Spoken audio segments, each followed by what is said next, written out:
इस वीडियो में आज हम हेयर ट्रांसप्लांट के बारे में बात करेंगे। हेयर ट्रांसप्लांट क्या होता है, कैसे होता है, किन तरीकों से होता है हेयर ट्रांसप्लांटेशन, इनके क्या साइड इफ़ेक्ट्स होते हैं, रिजल्ट्स कैसे आते हैं और नेचुरल रिजल्ट कैसे मिलेगा आपको। Hi, I am doctor Sonam from divine cosmetic clinic Ghaziabad branch और इस वीडियो में हम हेयर ट्रांसप्लांटेशन के बारे में बात करने वाले हैं। सबसे पहले हेयर ट्रांसप्लांटेशन होता क्या है। हेयर ट्रांसप्लांटेशन एक सर्जिकल प्रोसीजर है, कॉस्मेटिक प्रोसीजर है जो कि मिनिमली इन्वेजिव, मतलब इसमें ज़्यादा पेन नहीं होता। हेयर ट्रांसप्लांटेशन में आपके जो बाल्ड एरिया है, फॉर एग्जांपल जो 7 ग्रेड्स होते हैं हेयर ट्रांसप्लांटेशन के, उन एरियाज में आप अपने हेयर जो है वो इम्प्लांट करा सकते हैं। ये जो पार्ट होता है, इतने एरिया में आपका हेयर ट्रांसप्लांटेशन होता है, जिसमें डोनर एरिया, आप back of scalp and your beard, यहाँ से आपके रूट्स जो हैं, ग्राफ्ट जो है निकाले जाते हैं और रेसिपिएंट एरिया में लगाए जाते हैं। हेयर ट्रांसप्लांटेशन किन तरीकों से होता है? 2 तरीके होते हैं हेयर ट्रांसप्लांटेशन के, FUT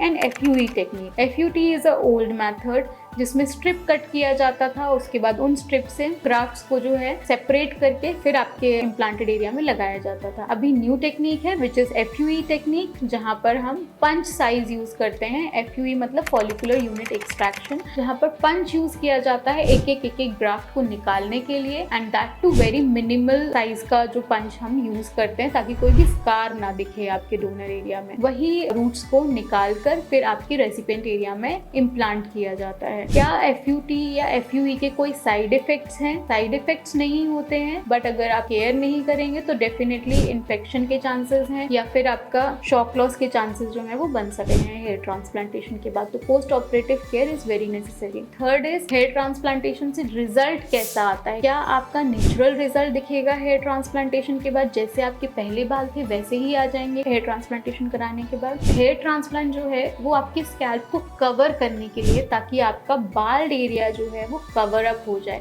natural density hair transplantation से पॉसिबल नहीं है। जो आपकी नेचुरल डेंसिटी थी वो उससे 70 to 80% जो है हम उतना एरिया कवर किया जा सकता है, बट नेचुरल डेंसिटी आपको किसी भी हेयर ट्रांसप्लांटेशन से नहीं मिलेगी, बिकॉज हमारे पास limited amount of donor area होता है जहाँ से हम ग्राफ्ट निकाल सकते हैं। बिकॉज नेचुरली जो हमारे हेयर होते हैं that is in thousands and in lakhs, but जो हम ट्रांसप्लांटेशन कर रहे हैं उसमें हम हंड्रेड्स एंड थाउजेंड्स में ग्राफ्ट लगाते हैं, जो कि इनफ नहीं है नेचुरल डेंसिटी के लिए। पर स्क्वायर सेंटीमीटर में फ्रंटल एरिया जो होता है उसमें समथिंग अराउंड 50 to 55 ग्राफ्ट लगाए जाते हैं, that too in zigzag manner, ताकि आपका जो रिजल्ट है वो काफी नेचुरल दिखे। अब सबसे मेन इसमें होता है हेयर ट्रांसप्लांटेशन में आपका हेयर लाइन। हेयर लाइन बहुत इंपॉर्टेंट होता है नेचुरल डेंसिटी के लिए। फॉर एग्जाम्पल अगर आप ये हेयर लाइन देखेंगे, हेयर लाइन जो है हमेशा जिगजैग मैनर में होती, कभी भी स्ट्रेट नहीं होती है।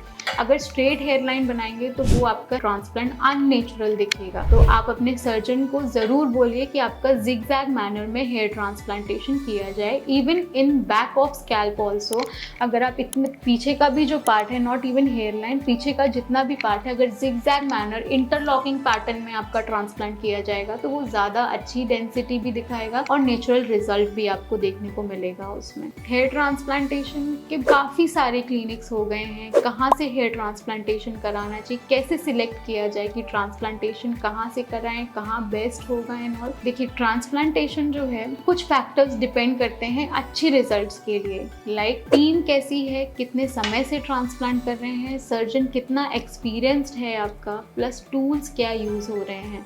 बिकॉज ट्रांसप्लांट करते टाइम जब आपका एक्सट्रैक्शन का पार्ट आता है, जब आपके ग्राफ्ट्स निकाले जाते हैं, सबसे इम्पॉर्टेंट पार्ट होता है वो। बिकॉज आपके अगर ग्राफ्ट वेस्ट हो जाते हैं, डैमेज हो जाते हैं निकालते टाइम, तो आपका डोनर, वैसे भी हमें लिमिटेड डोनर मिला है, उसमें से भी ग्राफ्ट अगर डैमेज हो जाएंगे तो ऑलरेडी आपकी डेंसिटी से हम कॉम्प्रोमाइज़ करना पड़ेगा हमको, राइट। तो जब हम ग्राफ्ट्स निकालते हैं उस कंडीशन में कितने डीप हमको पंच करना है, प्लस किस एंगल में पंच करना है, ये बहुत इंपॉर्टेंट होता है। That can be done by experienced person only. Secondly, जब स्लिटिंग की जाती है, स्लिटिंग 2 तरीकों से की जाती है। ब्लेड से स्लिटिंग करते हैं और पर निडल से स्लिटिंग करते हैं। स्लिटिंग मतलब होता है जो छोटे छोटे पॉकेट्स या चैनल्स बनाए जाते हैं, यहाँ से ये वाले एरिया में जो इम्प्लांटेड एरिया रेसिपिएंट एरिया होता है उसमें छोटे छोटे चैनल्स या पॉकेट्स बनाए जाते हैं जहाँ पर आपके ग्राफ्ट जो है वो इम्प्लांट किए जाते हैं। वही एक डिजाइनिंग होती है जो आपकी डेंसिटी डिसाइड करती है ना आपका रिजल्ट डिसाइड करती है। उसका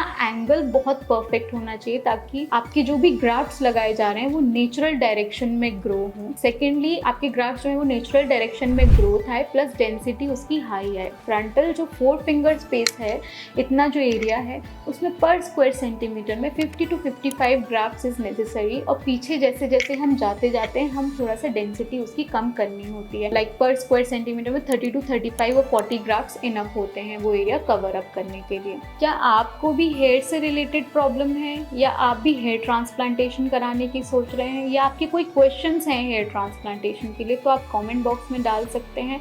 I will try my level best कि मैं उन क्वेश्चंस का आंसर कर पाऊँ और उन पे एक वीडियो बना सकूँ। For more such informative videos please do subscribe my channel and like my video also.